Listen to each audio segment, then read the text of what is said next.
Packers fans, welcome into the Green 19 podcast. My name is JR Radcliffe. I'm joined here by Tom Silverstein and Ryan Wood, reporters for PackersNews.com, and the Green Bay Packers are going to the playoffs. They defeat the Chicago Bears 17-9. That is a tremendous defensive performance for a team that defensively did not look like they had it together just 3 weeks ago, but two very good defensive performances against NFC North opponents. And now they're headed to play the Dallas Cowboys. Mike McCarthy in Jerry World. It's gonna be a fun time. You guys gonna get to say hi to Mike McCarthy? Are you?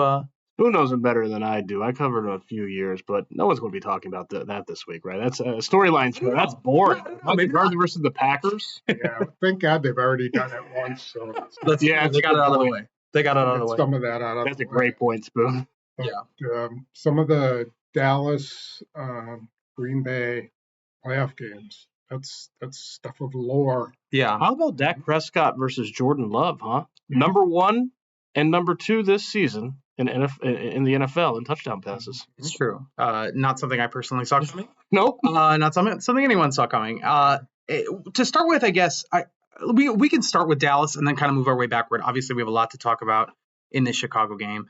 But we'll start with Dallas as an opponent. On paper, I think it's probably the toughest opponent in the NFC for sure. They have a lot of quality wins, not very many real puzzling losses. They have a week 3 setback against Arizona that honestly is probably by far the worst one they've got.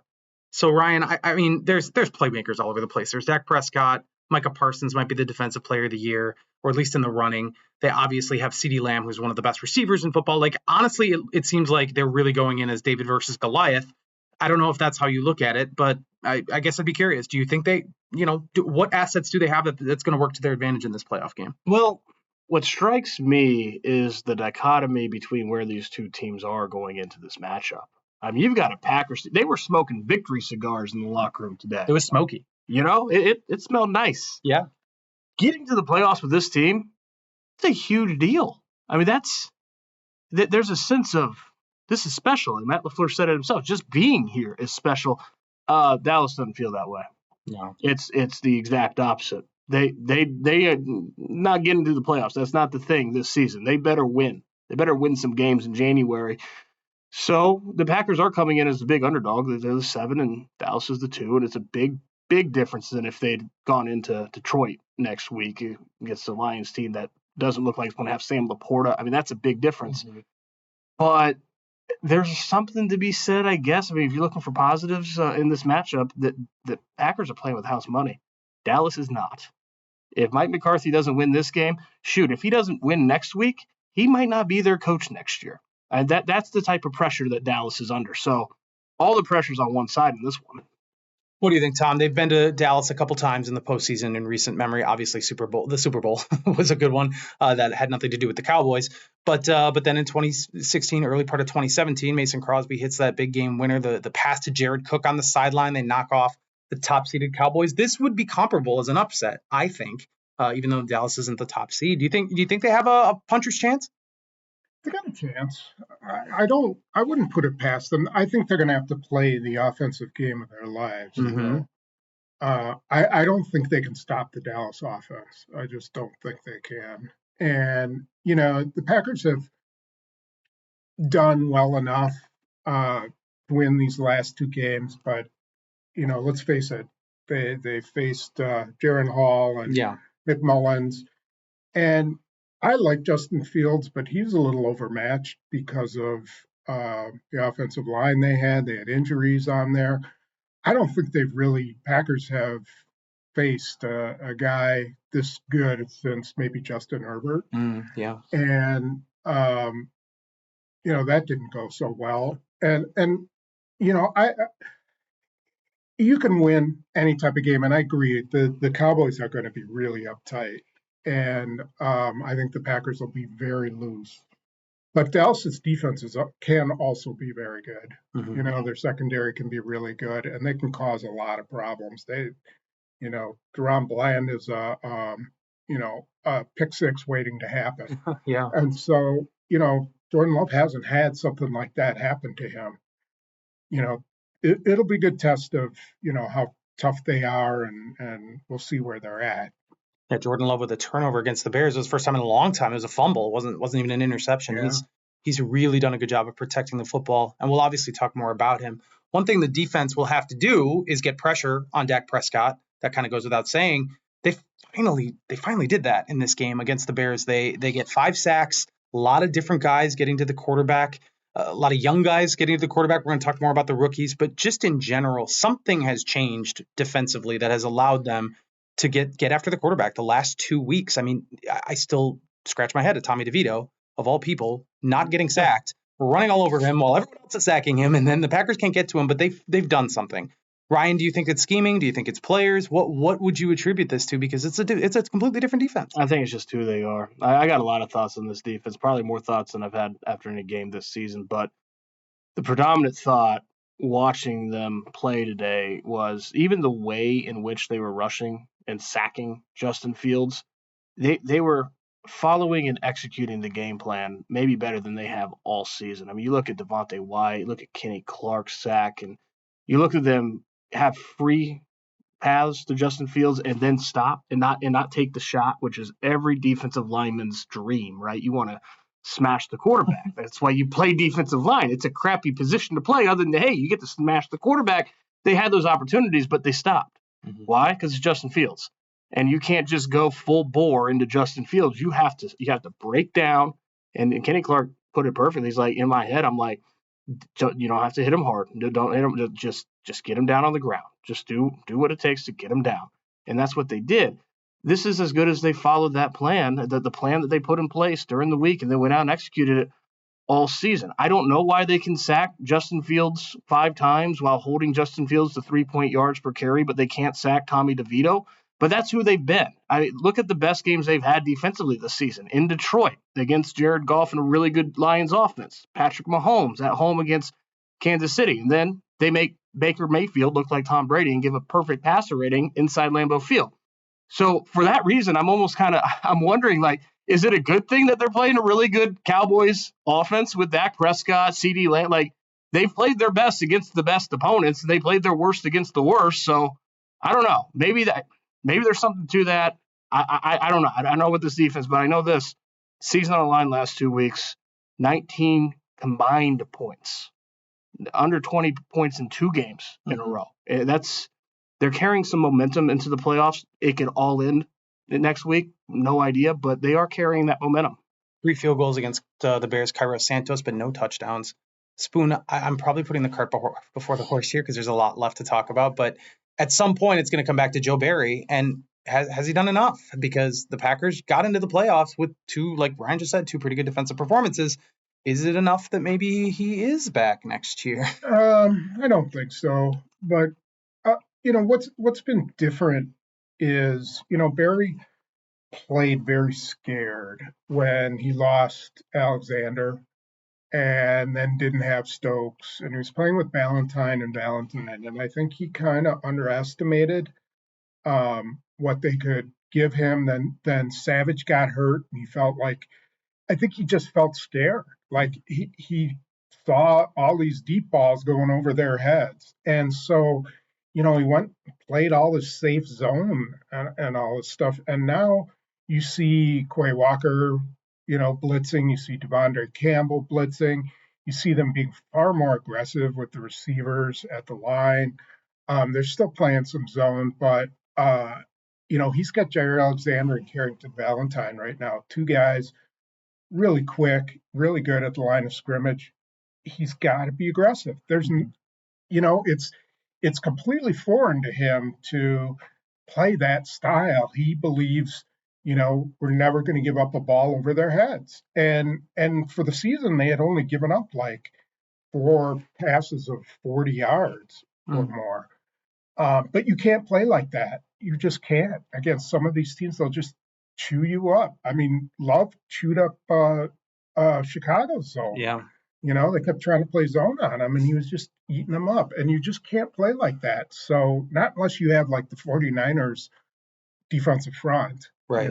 Then you can do it. Was Jair Alexander even targeted other than that end zone? I don't think he was. I remember the one in the end zone, but I can't remember him getting targeted other than that. Maybe there was 1 or 2 that I'm missing. Not much. Yeah, and he didn't really follow DJ Moore. He did at times, like there were a couple times he did. They just switched up a lot on DJ Moore, which I thought was good. That was smart. And you can't play man to man every single time. Everybody wants them to play man to man every down. You can't do that. You got to switch up. But you have to give at least the illusion that you're going to be blitzing or you're going to bring some guys at them. Here's the thing I heard a lot in the locker room today is we had a good plan. And then they followed the plan probably as well, if not better than they have all season. But you heard that a lot. What they wanted to do was make Mitch play quarterback. No, it was make Justin Fields play quarterback. But it reminded me a lot of Tramon Williams saying we want to make Mitch play quarterback. And that's basically what Quay Walker said. And you want to talk about follow the plan. His sack, he was a QB spy, took 4 seconds. 4 seconds he hung at the line of scrimmage. And it wasn't until Justin Fields spun out of Preston Smith's sack that Quay Walker decided, okay, I'm going to go get him now. 4 seconds. That's how you play QB spy. That's what you have to do. But Quay Walker said, we know him pretty well. We know that if the first read's not there, he's taken off. And you got to keep him in the pocket. You've got to contain. They wanted Justin Fields to beat them with his arm, not his legs. And for a half, he looked pretty good. He was 8 of 9 in the first half, 110 passer rating, but they stuck with that plan. And in the second half, Justin Fields was 3 of 7. He was missing open touchdowns. Carrington Valentine should have had the pick on one. That should have been an easy touchdown. Carrington Valentine was beat. The ball was way off. Over the 4 quarters, they believed Justin Fields could not beat him with their arm, and he didn't. You saw him fade as a passer in the second half. They followed the plan throughout, even when Justin Fields was kind of lighting them up in the first half, and that's what you're going to have to do. It's having a plan and then executing it. We haven't seen that much this season, but they did it today. Justin Fields had one flash throw that I can remember across the middle to Cole Kmet down the field. That was the one time I think he really hit on a fairly long ball or medium ball, whatever you want to call it. So part of that was guys in his face all day. Lucas Van Ness in the first quarter. Carl Brooks had a really good game, and this is leading me into talking more about just the rookie class in general, this class of 2023. Jaden Reed, of course, had a 59-yard pass play after the Bears gotten back within 5 points that completely flipped the field, completely stole the momentum that they'd lost. He finishes with 112 yards. Dontavian Wicks has 2 touchdowns. Tucker Kraft has 3 catches for 31 yards. Bo Melton, I don't think he doesn't count as a rookie, but he also had another really good day. Not even talking about Jordan Love yet. So crazy. What the 2023 class, we've talked about it before, but it feels like I don't know if they can even do it. They can even do better than that. Day 3 alone is a great showing for them. So, Tom, I know you were talking a little bit about the rookies when you were writing and just kind of what observations you have. I mean, you have to have a special rookie class to be this young and make the playoffs. Yeah. And that's exactly what they have. Here's a trivia question. Can you name the one guy who didn't make the roster? I can. Can you? He was a practice squad. Lou Nichols. Update. No, wait. Are you talking about practice squad 2? Yeah. No, I'm talking about, nobody okay. the club. Yeah. Lou Nichols. I was thinking Grant DeBose, but yeah. And even he is on Philadelphia's practice squad, so even the guys they didn't keep, is still in the NFL. And what, they had 12 selections last year? Or 13. 13, yeah. And so that's pretty amazing. They had, 16, I think, guys who were available today and maybe played 14 rookies, I think. And, almost to a person, they contributed, I mean, every single point was scored by a rookie. Yeah. And, the defense, Carrington Valentine, I mean, he continues to do that. Yeah, Carl Brooks, you brought up. Lucas Van Ness had both the sack.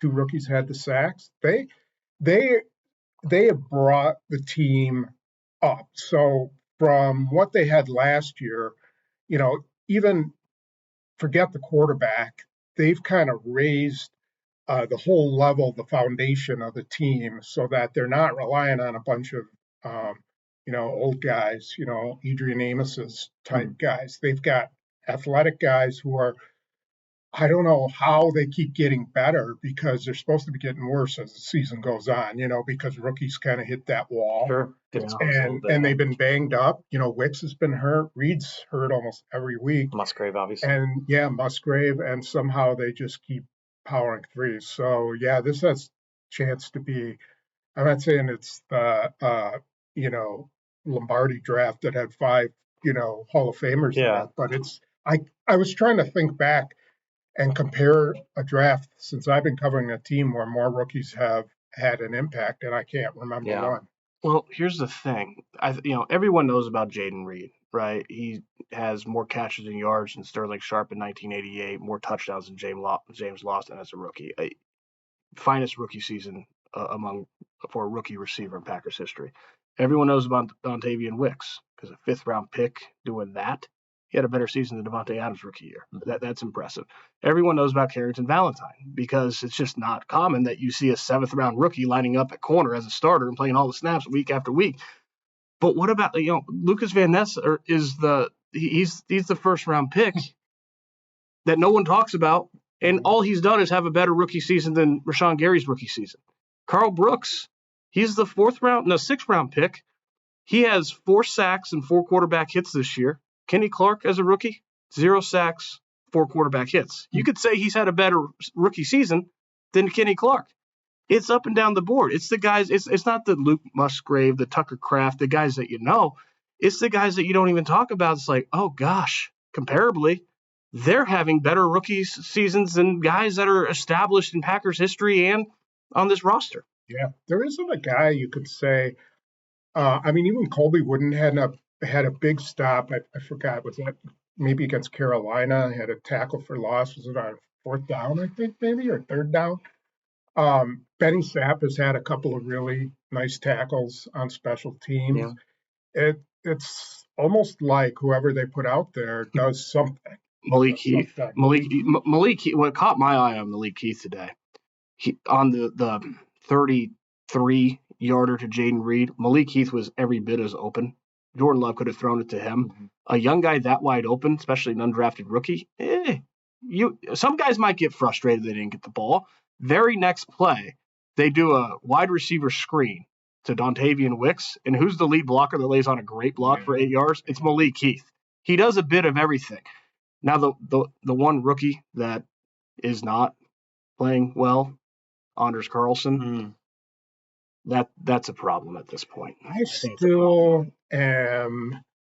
I feel like they are in denial about their long snapper. Oh, really? Okay.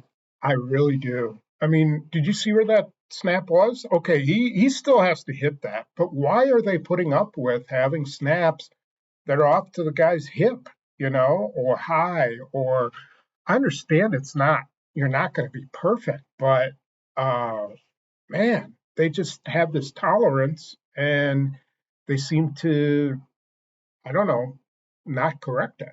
Yeah. I'm not discounting that. Anders Carlson's missed 5 extra points this season and 4 field goals inside 50 yards, which should be automatic in today's game. That's 9 kicks. That should be automatic. And you might miss 1 or 2 of those, right? Because no one's perfect, but 9. It's a lot. He's a rookie. I mean, guys, he may be the guy, he may not be the guy. I don't know.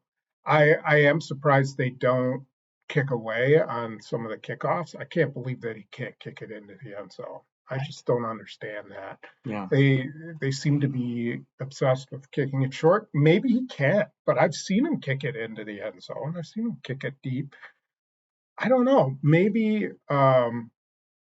they could just be wrong on him. They could be wrong, but you don't know that.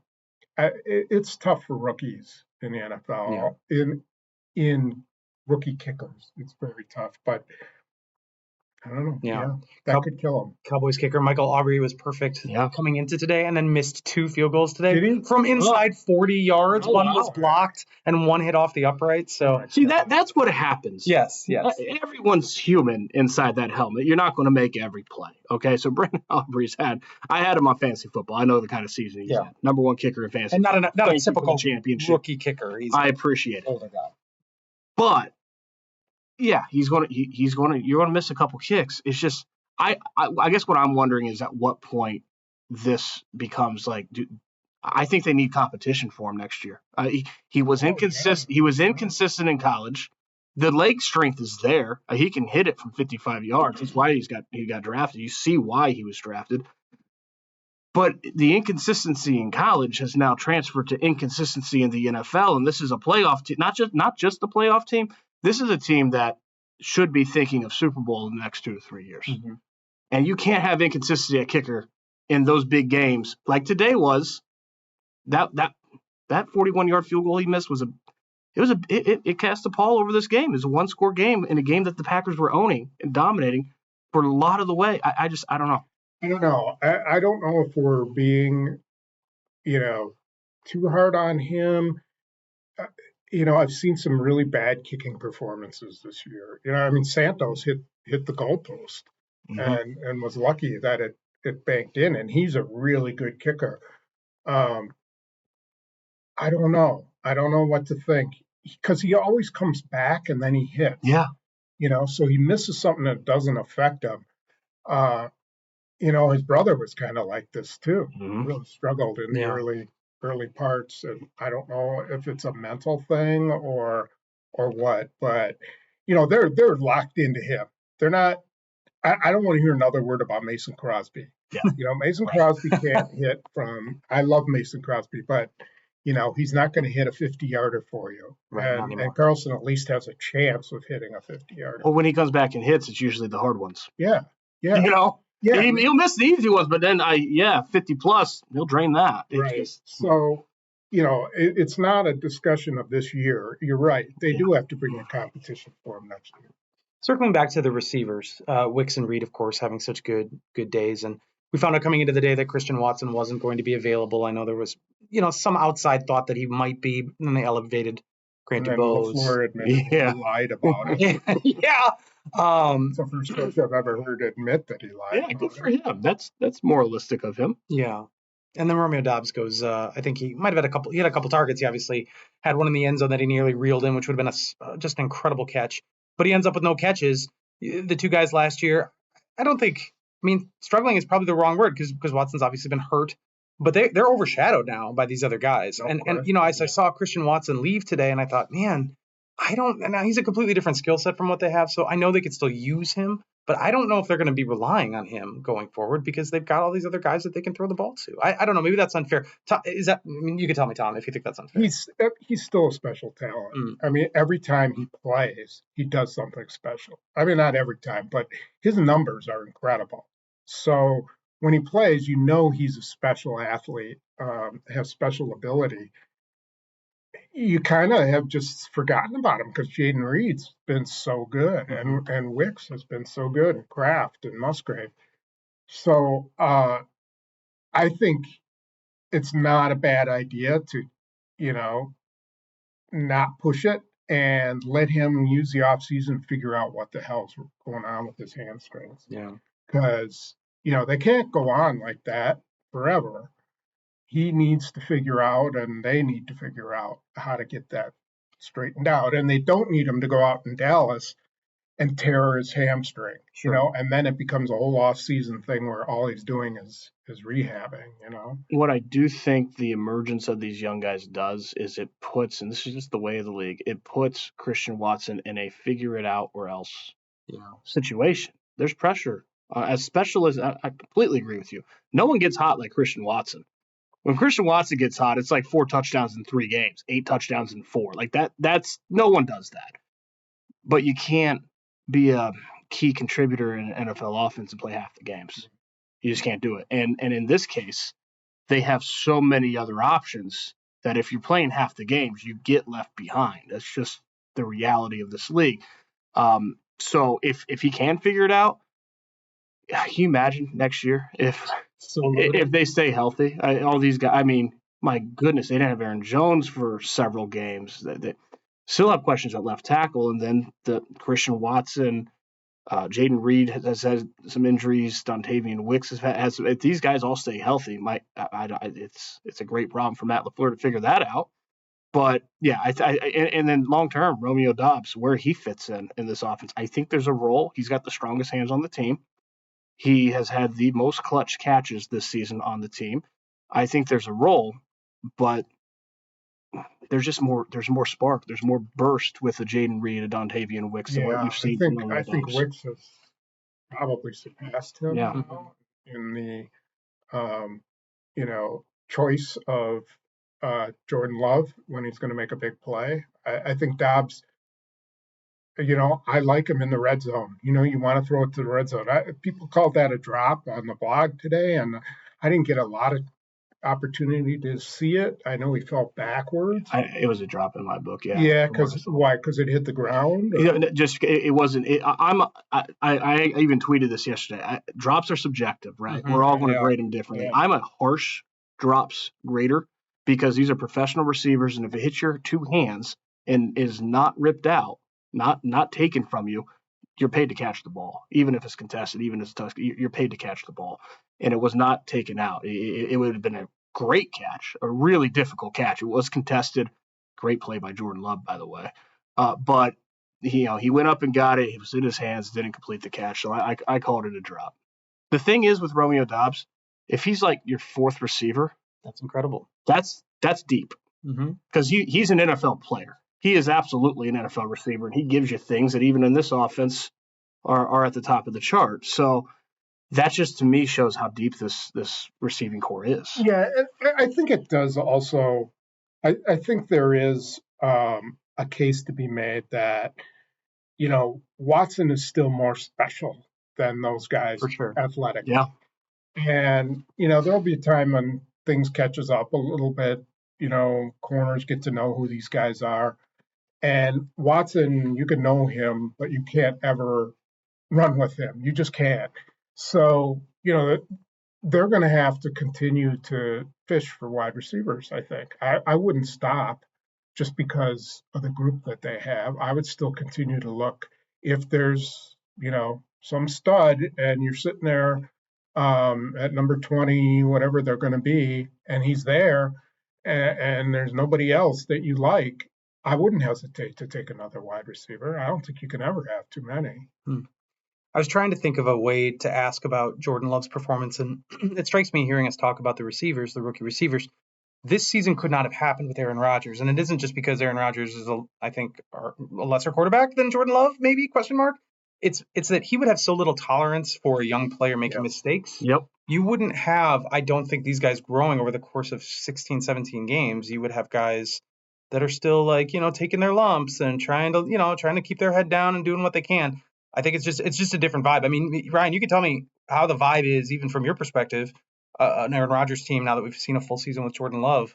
It seems to me that it's pretty different. I wasn't here last year, but maybe you can shed light on that. It certainly seems to be translating on the field. Yeah, Jason Vrabel, the receivers coach, has said multiple times that Jordan Love will take these young guys aside after mistakes on the practice field and pick them up. That wasn't happening with the guy before. I mean, he makes me wonder if Jordan Love was the quarterback last year and had that same treatment and temperament with Christian Watson and Romeo Doubs. Here's the way that I think, though, is best to describe Jordan Love right now. And there's a lot, but what you said about Justin Fields, one flash throw. My goodness, how many flash throws did Jordan Love have tonight? Easy. And so many of them on third down. He annihilated this Bears defense, which had 16 interceptions the last 6 games. I mean, the Bears still suck, okay, but not that defense. That defense has been playing really, really well. 16 interceptions last 6 games. He killed them on third down. Both his touchdown passes, third down. He had more touchdowns than incompletions on third down. On the season, in 2 games against the Bears on third and fourth down, 5 touchdown passes, 15 of 18. So 5 touchdown passes, 3 incompletions in 2 games on third and fourth down, 146 passer rating. That's a franchise quarterback. And I thought, just to me, I thought this was the best game that Jordan Love's played this season. 84% completion percentage. And this was the first time that we saw, okay, there's another gear here. There's another, and we knew that he was a franchise quarterback. It's something to plateau it as he has and put it together for multiple games in a row at a high level, at a franchise quarterback level. This was something else because you look at the touchdown that Bo Melton dropped, right? How many quarterbacks even think of that throwing window, let alone throw an ace pass? You think of rolling right, throwing across his body to the middle of the field to Romeo Doubs for what should have been another touchdown. That was Aaron Rodgers at his highest. Aaron Rodgers made that play routinely. This is the first time we've seen Jordan Love kind of make that kind of play. If he can do this consistently, that's another gear. Yeah, I even think of an even simpler throw. There's 6:08 left, and Chicago punts. And I look at you and said, why are they punting? Because they're not going to get the ball back. And you're like, 6:08, it is a lot of time. You were right. There's a lot of time left. They didn't get the ball back. 3rd and 3 on the 13, and they were that's a rattling throw for a rookie or first-year starting quarterback. And he finds Jaden Reed for a 15-yard pickup, and they're off to the races. And Aaron Jones kind of takes care of the rest. Completions, and then he hit Kraft on another 15-yarder that kept the clock going too. Sorry, go ahead. No, here's another one. 59 yards to Jaden Reed, who, according to Matt LaFleur, was not even part of the progression. Yeah. Jordan Love shouldn't even be looking at Jaden Reed, but he had nowhere else, and he hits him on a dart 20 yards down past the line of scrimmage, down the left sideline for 59 yards. It's really funny on that route because I was watching it. I'm like, holy crap, Bo Melton is wide. I'm deep, and I'm like, oh, boy, he blew that one. And then on next thing you know, you see Jaden Reed. Now I guess that was a good choice, too. To get back to what you were saying about the Rodgers thing, Rodgers didn't have these guys out at his practice facility, during the summer throwing. I mean, that must have helped Jaden Reed, Wicks. They were both out there. He meets with them every Monday with the receivers, apparently, according to Bo Melton. He doesn't hold grudges. He throws to who's open. Rodgers, how many times did we see over the years that, he was throwing to Devontae Adams, or he didn't like to throw over the middle because there's a chance the ball might get tipped and it'd be an interception, and he hated to throw an interception. I just like seeing a guy play quarterback, just play it, and not any of the mind games and all that other stuff, and expect guys, to run routes that they've never run before. But in his head, they're supposed to, make this move because they should know to do that. And oh, by the way, it turns out that you can throw the ball over the middle and not throw picks. Yeah, I was just going to say 32 touchdowns, 11 interceptions in Jordan Love's first season as starter in 17 games. 28-13 in 2008 for Aaron Rodgers. Over 4,000 passing yards. Now, of course, he needed the extra game to get there. Second in the league in touchdown passes. 96.08 final passer rating this season. 93.8 for Aaron Rodgers in 2008. 18 TDs and 1 interception his last 8 games. Yeah. Jordan Love had a better 2023 than Aaron Rodgers had 2008. 9 wins, a .500 record in the playoffs, things that didn't happen in 2008. There's no debate there. And there's also... He's had Greg Jennings. Yeah. He had Donald Driver. He had Michael Finley. He had James Jones at that point, I think. 2008 he did. And James Jones was a pretty good rookie that year, too. He was a good red zone threat. I don't know what else you can say about Jordan Love. He's ascended to this point, and this is a team now that should be thinking Super Bowl in the next few years. That's where they are at with this quarterback. Miles ahead of the 2022 Aaron Rodgers, which is probably his worst season, but they were in this very same boat, 8-8, coming home to face the Lions, and playoffs on the line, and they didn't get it. And today they did. Now there is one thing with Jordan Love, and I want to talk about the weirdness at the end of the first half, and in this Chicago game. It's not even just Jordan Love, I suppose. Maybe it was on Dontavian Wicks for catching the ball, but the Packers missed a chance to kick a field goal, and I don't even know really what happened, what they were thinking, but instead of lining up for the field goal or taking a shot at the end zone with what time was left with no timeouts, they throw to the sideline. Dontavian Wicks is moving backwards when he's contacted. I think it was Tyreek Stevenson who was there, pushes him out of bounds. Clock continues to run. Ref was right on it, and time expires, and they don't get a shot at what would have been a chip shot field goal. So maybe it's on Anders Carlson because there's a little lack of trust there. Maybe it's no. I think what happened was, from what I saw was, so the way they read it is, okay, if the corner's going to just give up that route, play back, give up the route, take it, get 5 more yards, run the clock down. They wanted to get the clock down to as far to 0. But if that guy is playing up, then you throw it into the stands, and then go and kick the field goal. Tyreek Stevenson, I think, was the corner, played it halfway. So he was like, okay, I may came out, I may not. It was a really nice play on his part to say, all right, I'm I may give it to you, I may not. And Love kind of misread it and then decided to throw it. And Stevenson broke on it. And then there you go. That's what happened. I think what Jordan Love will learn from that is if there's any question that guy is going to break on it, throw it into the stands, and live another day. And he made the mistake of, okay, he's halfway. I'll take the chance. I put it squarely on Matt LaFleur. And let's be very clear here. Matt LaFleur is not known for clock mismanagement. He usually does a pretty good job. The last time I can really think that Matt LaFleur might have done some questionable managing was the 2020 NFC Championship game, taking the field goal. Since then, he's pretty good. This was a big gaffe because as soon as Tucker Kraft doesn't step out of bounds, you're playing for a field goal. And a field goal would have been huge. It's a 7-6 game. You get the ball to start the third quarter, 10-6 getting the ball. It's different because now you got a chance to go and make it a 2-possession game without the Bears getting the ball back. You take the 3 points. You don't call your last time out with 16 seconds left at the 22-yard line. It's different if you're at the 8, but not from the 22, and take a shot into the end zone with no timeouts left, no way to stop the clock. I do wonder if Matt LaFleur's thinking was 16 seconds left, even if it's caught in bounds, is enough time to stop the clock but what happened on that penultimate play? They take the shot to the end zone. It should have been picked. Yeah. Wasn't that Heath who broke it up? Yeah. Because taking a shot from the 22, you're outside the red zone. That's a shot. What should have happened, I think, is very clear. Is as soon as Tucker Kraft does, you got to burn that timeout. You're off script now with the clock. You don't stop at 16 seconds. You let it go all the way down to 4. You take your 3 points. You go to the locker room, getting the ball to start the third quarter with momentum.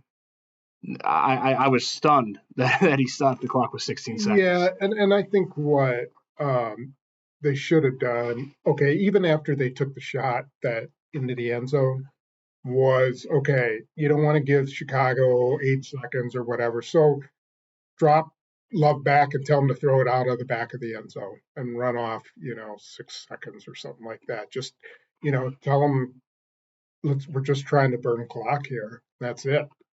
But why not give Chicago 8 seconds in that situation? They're not going to do anything with it. Your defense is playing well. They're probably going to just kneel the ball and take it into the half. They're not going to do anything.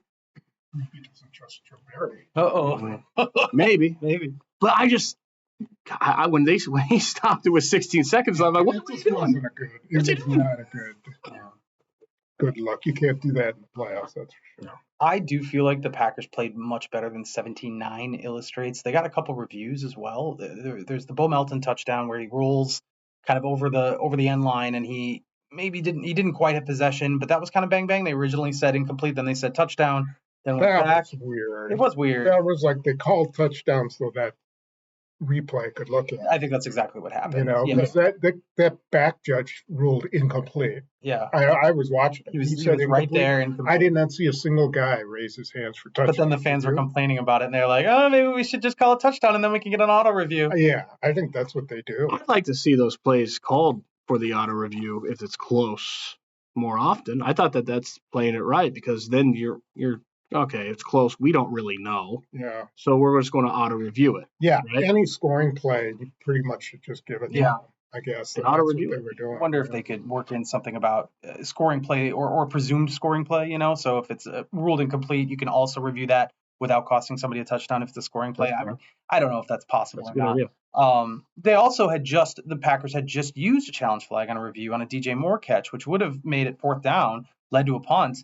I thought it was going to be ruled incomplete. It was call stands, so not that they had incontrovertible evidence, and then the Bears get a field goal out of it. So they did have a couple things go against them. You had the Anders Carlson missed field goal. You had the fumble.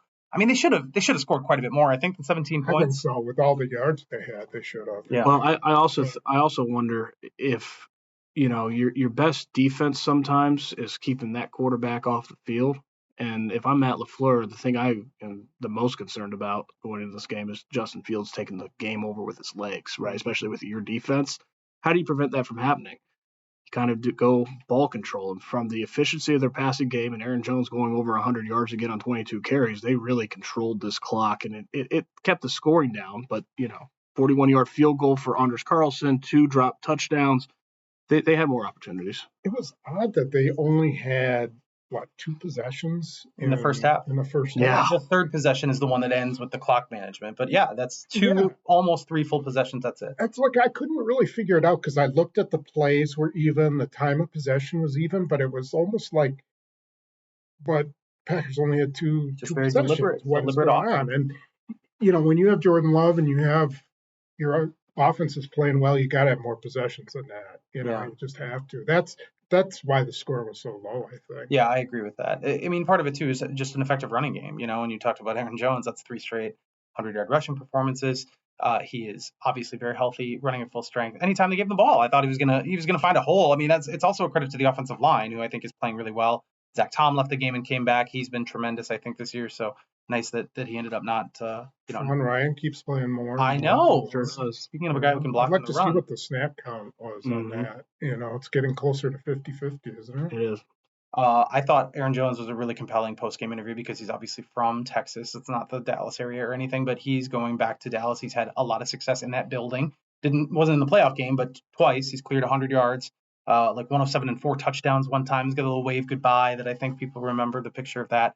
He also had a really good game against Dallas here at Green Bay last year. So, Ryan, I know you love Aaron Jones. What's not to love? He's going to be back next year. We talked about it. Like, I don't know how they can afford to get rid of him. He's just so good. So good when he's clicking. Well, 29-year-old running backs aren't supposed to be doing this at the end of the season. And they're especially not supposed to be doing this when you're banged up all season. But it's very apparent that Aaron Jones has fresh legs after not playing a lot this season. And 3 straight games to close the year with 100 yards. And they're going to need that again in Dallas because what I just said, what's the best defense sometimes is keeping Dak Prescott on the sideline. Control that game. You want to win, you use Aaron Jones a lot, and he loves playing in Dallas. But big picture, Spoon, they need him. They need him back next year as a number 2 running back. I think I would love to see this Packers offense maybe get a bell cow guy. A guy that maybe is bigger build because A.J. Dillon's probably not going to be here, but a guy that's got that blend of size, speed, acceleration, and give Aaron Jones the ball 10 to 12 times a game, keep him fresh, keep him healthy, and I don't care if he's 29. There's an element to this offense that this offense needs. It's important in many ways. I think he's a good fit for the Packers, and the Packers are a good fit for him. So somehow they got to figure that out financially. I mean, I hope they don't go to him and say minimum wage or else, because that would just be disrespectful. And it's not like the cap situation is that bad. They ought to give him a chance to earn stuff back on incentives. He's going to have to take some kind of a cut, but turn some of it into unlikely to be earned incentives because he doesn't have that many yards this year. It wouldn't be that hard to do. Right. It wouldn't count much against the cap to give him some big incentives. So kind of think that's what they'll do, but I would not give up on him. No way. What's the number in your head for next year? Me and Pete Doherty were having this conversation. I think he's 12 is where he's scheduled to be. And I have a number in my head. I'm curious what you think. I would want him down to at least half of that. Yeah. And then, give him a chance to get to 10 million with, 4 million in incentives.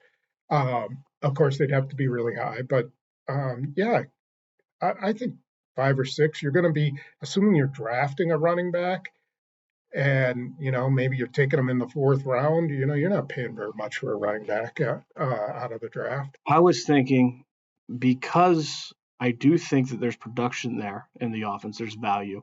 And he's so important in the locker room. He is the unquestioned leader in that offense in the locker room. $5 million pay cut last year, 16 to 11. $5 million this year. I'd give him $7 million. All right. What did we miss? What haven't we discussed? I'll start with you, Ryan. If there's something that jumps to mind, some storyline that we haven't touched upon, or some matchup you're interested in looking ahead to Dallas. No, I think we've hit everything. Jordan Love. Who the heck saw this coming? I entered the season not knowing, right? And I was very meticulous in, okay, there's going to be overreactions to the first half of the year. Don't overreact. One way or the other, don't overreact. It looked bad. in October. I mean, it looked bad. I didn't see this coming. He's playing right now like he's one of the best quarterbacks in the NFL. And he's been doing it for over 2 months now. Yeah, second half of the year, you'd have to put him in the top, for sure. Top 3, 5. Yeah. Like and it's not a short stint anymore. But he's been this for weeks. He just keeps doing it. I don't know. I do want to say one thing about his performance, and I think this is what's going to be important moving forward, is I think I don't know who the mastermind is. I assume it's LaFleur, but it could be someone else. But they give him, they have really focused on giving him some good options when there's pressure to get the ball out of his hand and just, get it somewhere where they're going to get positive yards. Whereas, Rodgers would hold it, and then, hope that he could get something down the field, right. which is okay when you're a guy who, with that kind of ability. But they have built in some stuff for LaFleur, and this was especially true against the Vikings. They're bringing all those guys up, and they always had something for him to check down to if he needed to. And you saw it more today. He threw just some nice little passes down the middle to get him, like 6-8 yards, Aaron Jones or Kraft or whoever. And so I give them a lot of credit for doing that. Down the road, he'll have to, probably do more stuff, be more creative. He'll face some tougher defenses. But yeah, they've got a nice little thing going. Let's go through real quick what we know he does well, because it's 17 games now, right? He is money on third down. He's been good much of the season on third and fourth down, which for a young quarterback is impressive. He's indiscriminate on who he throws the ball to. He's very in tune with Matt LaFleur's playbook, and when you have chemistry between the head coach and offensive play caller and the quarterback like this, you can have some special things happen on offense, and that's very apparent. I think you were the one in Detroit that said he's got a wicked intermediate game, and we saw that again today, right? With some of the Romeo Dobbs, the Bo Melton, some of those darts. The one issue that is he's still catching up on is throwing deep, but I do think that we've seen that over the last month maybe start to get better. It has improved, certainly from where it was in October, where he couldn't hit the broadside of a barn deep, right? It's gotten better.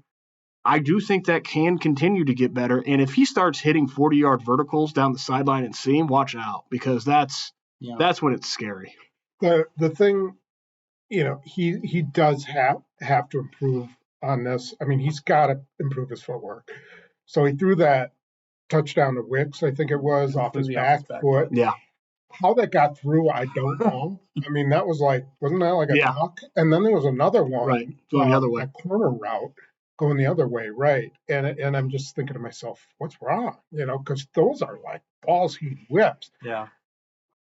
You can get away with that. You can get away with that like 20% of the game, but you can't get away with it 100%. And so they're going to have to continue to work on that. At some point, teams will start to realize, okay, he's going to just chuck it up there. We're going to figure out a way to take advantage of it. I was sitting next to JR on the one going the other way. I don't know if that was Wicks too. I forget who that was too. I thought it was going to Kraft though, right? Yeah. And you're like, oh, what was that? He said the same. What was that? I'm just like, he'll do that sometimes. Usually works out. I mean, it looks like a wounded duck. It's almost like a Peyton Manning ball. You know how Peyton Manning would throw some of those wounded ducks that are just perfect? Yeah. It makes no sense. It could only go into one spot. Yeah, and he puts it there. Yeah.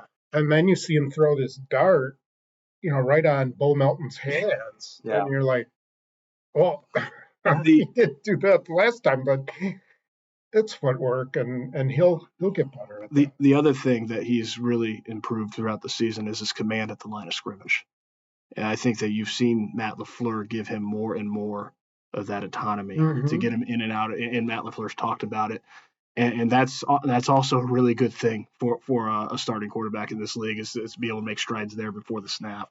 I think the fumble was I think the receivers didn't see his check. Yeah, I think it was Melton. Somebody missed the hot route. Because he turned left and all 3 guys were going out. Yeah. You know, Somebody and then he missed was the sign like, there. oh, I better run. Yeah. So it actually was a nice play on his part to, you know, if he had just gone out of bounds, just don't cut it back. That's what he did the last time when he fumbled. Yeah. Remember? He tried to cut it back, and then the guy just stripped it in out New York. of his hand. Yeah. So. Stay tuned to this feed for the After Further Review podcast from Eric Baranchik and Pete Doherty. That'll be landing on Tuesday morning. We'll be back Thursday to discuss more about this Dallas Cowboys matchup, and then we're going to be in Dallas. So hopefully there'll be lots for you to consume at PackersNews.com. Again, for Ryan Wood and Tom Silverstein, my name is JR Radcliffe. Thanks for tuning in to this edition of the Green 19 podcast. We'll talk to you again very soon. Bye-bye.